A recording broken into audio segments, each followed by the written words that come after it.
Bom, gente, vamos continuar aqui a resposta do nosso questionário, tá? Agora nós vamos à questão número 3. Quem não assistiu as duas primeiras, vai lá no primeiro vídeo, tá? Questão 3.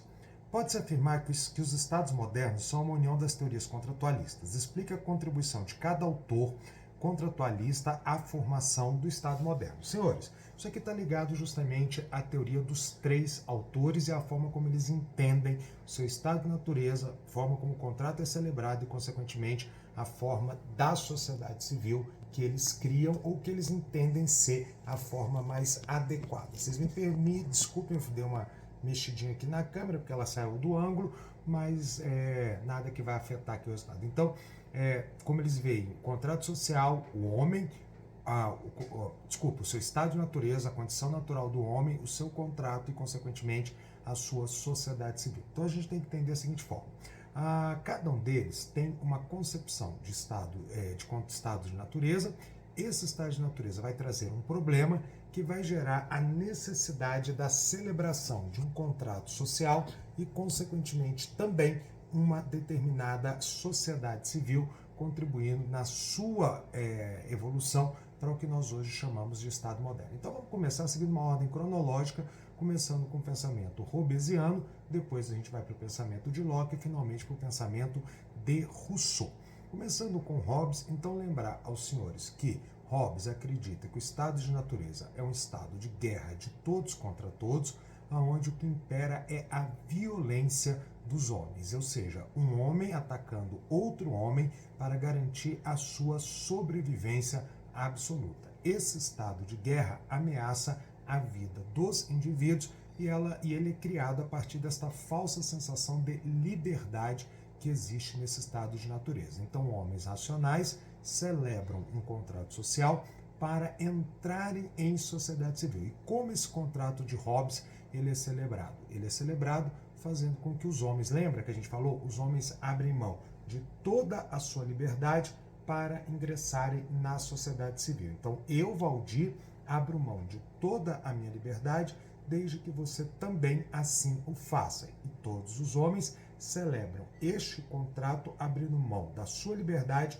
para um soberano que vai agora falar em nome destes homens, agora homens pertencentes à sociedade civil. Lembrando que esse soberano permanece em estado de natureza, mas ele vai ter a função de, podendo fazer tudo o que quiser, mas principalmente de proteger a vida do cidadão ameaçada no estado de natureza. Então, o que a gente está dizendo com isso? Que a contribuição de Hobbes é justamente na perspectiva de um poder absoluto, um poder acima de todos os homens e contribui para a ideia que hoje nós temos de poder soberano absoluto acima de todos nós e que todos nós estamos, vamos dizer, obrigados a obedecer, obrigados a seguir.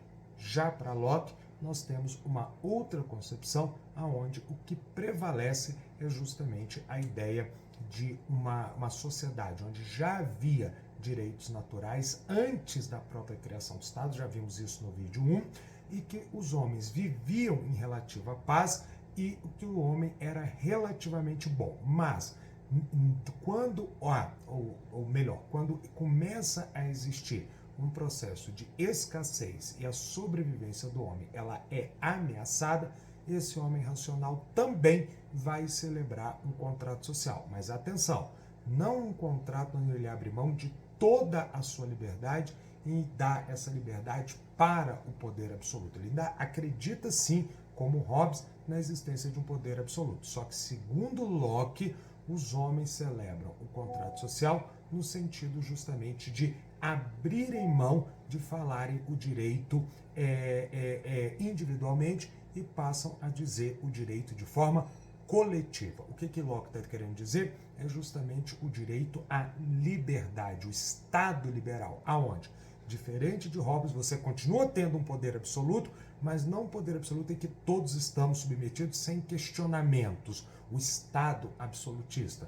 Mas para Locke, há a construção de uma sociedade liberal, onde o parlamento é ponto-chave desse processo de decisório. Então, qual é a contribuição de Locke? Hobbes contribui com a ideia do poder absoluto e Locke contribui com a ideia deste poder absoluto controlado pelo parlamento, ou seja, por uma parcela da sociedade, que no caso lockeano seriam os detentores de propriedade privada. E a contribuição de Rousseau, como nós sabemos, é voltada para a democracia, justamente na ideia de que continua acreditando no poder absoluto, continua acreditando, como Locke, em um poder controlado pela sociedade, mas diferente deles, dos dois anteriores, Hobbes e Locke, Rousseau acredita que nós tenhamos uma sociedade democrática. Por quê? Porque para ele o homem é bom por natureza no seu estado de natureza e a sociedade civil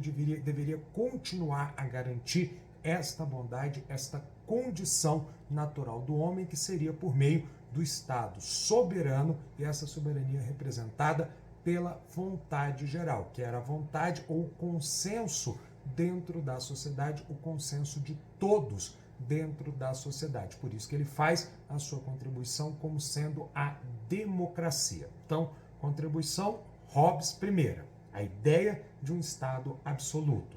Contribuição Locke, segunda, a ideia de um Estado absoluto, mas controlado por uma parcela da sociedade. Liberdade, liberalismo. Ideia Rousseau, terceiro, a ideia da democracia. Estado absoluto, controlado pela população, mas para Rousseau, por toda a população, por meio da vontade geral, por meio da sua democracia. Ok, gente? Bom, essa é a resposta à questão 3. Vamos agora à questão 4.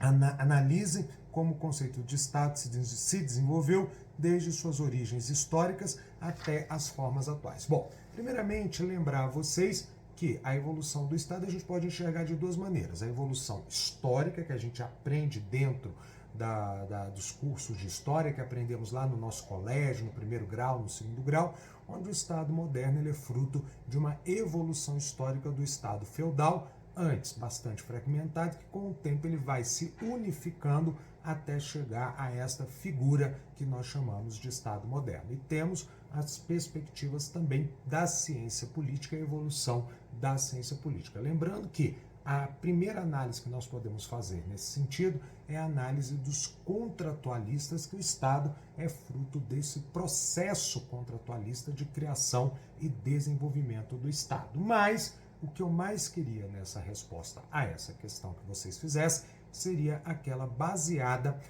no texto que nós lemos do Berkovitch, que chama-se As Possibilidades de uma Teoria do Estado, onde nós apresentamos a posição de dois grandes autores sobre o Estado e a evolução do Estado, que seriam as opiniões de Schmitt e também as opiniões de Heller, que tem uma perspectiva diferente sobre a evolução do Estado. Partem da mesma ideia de que o Estado ele tem uma origem na perspectiva weberiana, ou seja, o Estado é uma máquina burocrática que vai sendo construída principalmente em torno da impessoalidade, prevalecendo a ideia de um Estado que, em tese, atende a sociedade sem olhar a quem dentro dessa sociedade. A ideia da burocracia, é a ideia da política como vocação e da política como profissão, mas a gente nem adentrou muito nessa concepção. O que vocês querem que vocês entendam é essa ideia de que,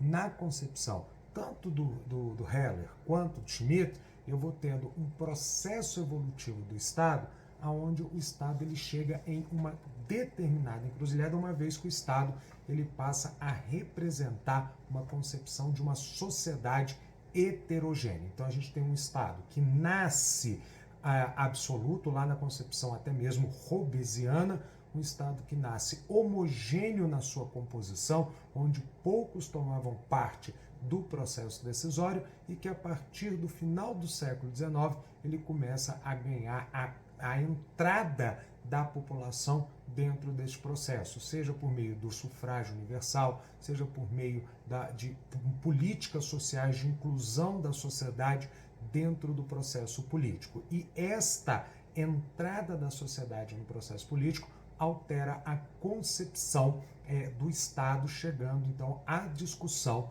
presente no texto As Possibilidades de uma Teoria do Estado. Então vamos começar por uma ordem cronológica lá com Schmitt.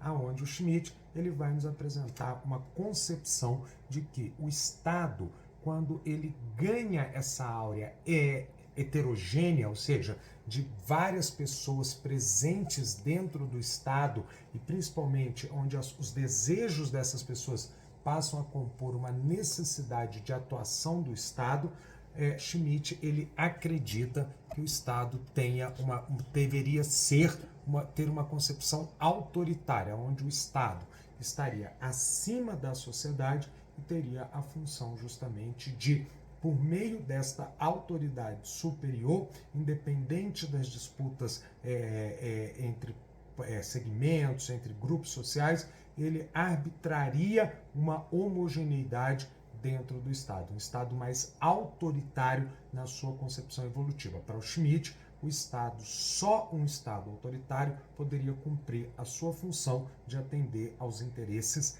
desta sociedade heterogênea. Já o Heller, ele tem uma outra concepção onde ele diz que, na verdade, a heterogeneidade da sociedade ela deve estar presente na própria concepção do Estado, chegando à ideia hoje de que um Estado heterogêneo e que represente esta heterogeneidade, ele é um Estado mais forte do que um Estado que busca a homogeneidade. Na verdade, o Heller defende a ideia de um Estado plural, um Estado pluralista na sua concepção, diferente de uma ideia autoritária de Schmitt, que coloca o Estado como acima das questões sociais para atender ao bem comum sem olhar as diferenças sociais. O Heller já acredita que o Estado administra os interesses da sociedade dentro desta concepção de que há uma pluralidade de segmentos sociais e que esses segmentos sociais devem ser ouvidos,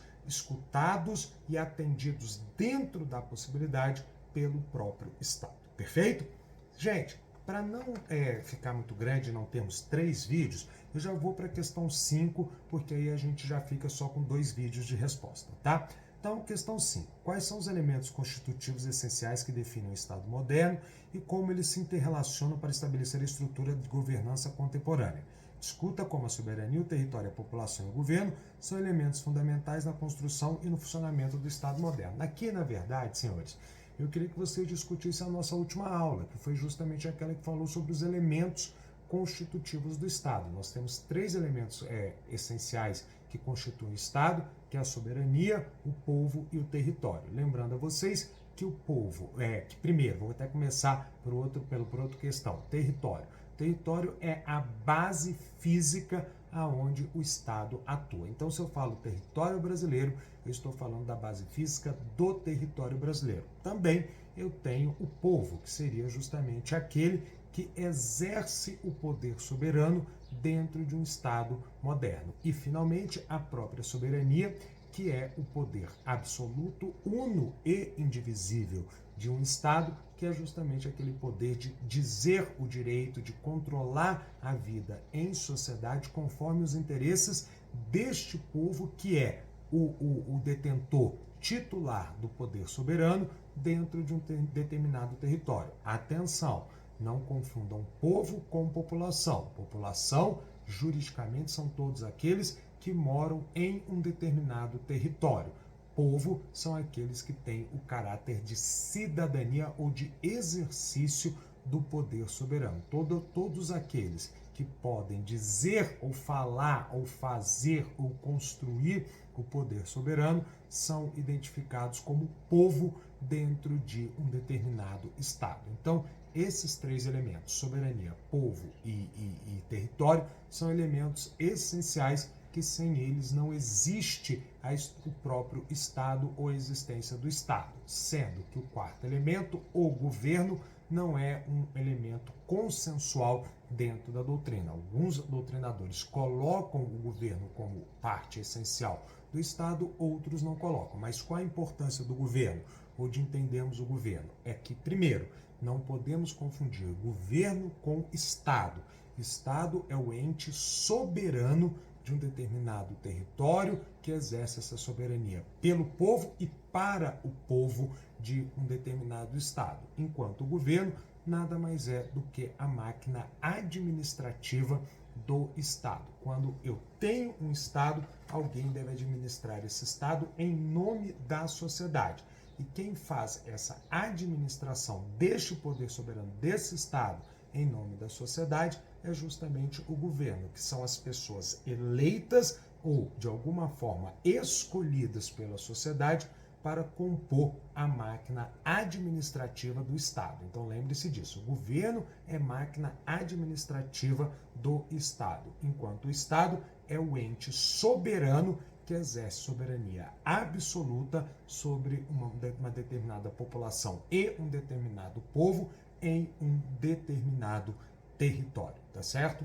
Perfeito? Senhores, espero que tenha ajudado. Os vejo no dia da nossa prova. Espero que estudem bastante e lembrem-se daquelas colocações. Vocês podem levar uma folha de papel A4, escrita ou impressa frente e inverso diretamente na folha, como material de consulta. Fora isso, prova simples, prova fácil e nos vemos na próxima quarta-feira. Até mais, abraço para vocês.